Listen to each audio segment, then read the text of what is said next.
Good morning and welcome to the first post of the Northern Lights Quilt Guild.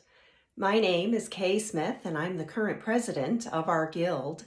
And I have a couple things to tell you about our guild. We are located in northern Warren County and we're a small guild, limited to only 50 members. And we currently have about 40. So we do have openings if you're interested.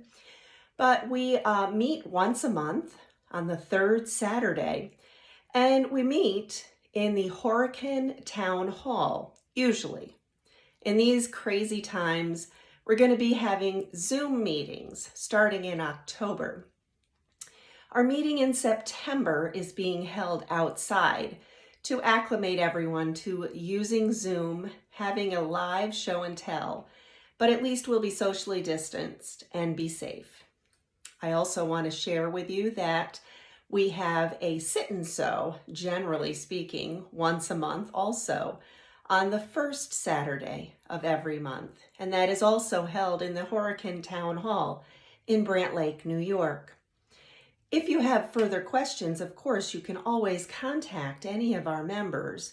And if you want to send us an email, we're happy to get that email as well. We can be contacted also on Facebook. We have a Facebook group, and you can locate that at Northern Lights Quilt Guild NY on Facebook if you search for us.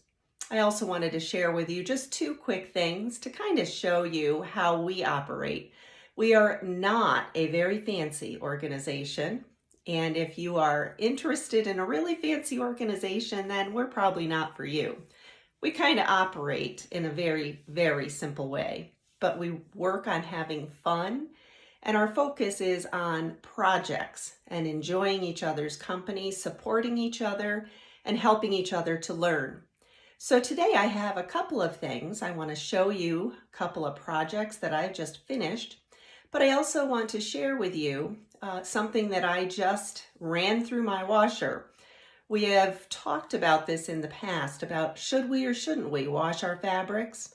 I am a firm believer that we should wash our fabrics, not only because of the chemicals in the fabrics themselves when we pick them and they arrive at our homes, but also because of the conditions in the factories where they are manufactured, oftentimes covered in dust, dirt, insects, and even rodents. So I believe that we should wash our fabrics. The other reason, of course, is that many times fabrics still run. I had this piece of fabric all picked out and I started using it in a project. I thought I had washed it. Apparently, it slipped through the cracks and did not get washed. So it began to run. I quickly realized it and stopped using it in the project, and I ran it through the washer with a color catcher. Not once, but twice. Here are the results. This beautiful piece of fabric ran like crazy.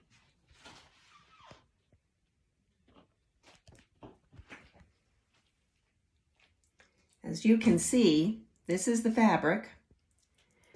And these are two color catchers. The lower one was run through first and the upper one second. So this piece of fabric colored those two color catchers. Unbelievable. Another thing I want to share with you is a project that I had completed a long time ago. And we completed these at the Applique Academy. My mom and I attended for 20 years. And we enjoyed applique and making Baltimore album quilts. We also made a couple of very special projects. These are the two projects. We finally just decided to get them framed and hung in my bathroom of all places. But I really enjoy them and I loved making them. They are called the two shepherds. There's a shepherdess and her boyfriend, the shepherd. Here is the shepherdess. As you can see, not only is it applique, but there's embroidery on there as well. I matted it with a maroon mat and a gray frame to match our bathroom. And she is appliqued with many details. There's French knots, and you can also see where I stitched down some moss, which is supposed to be moss, but it's really just threads and special thread that I picked up. Here is her little boyfriend, the shepherd.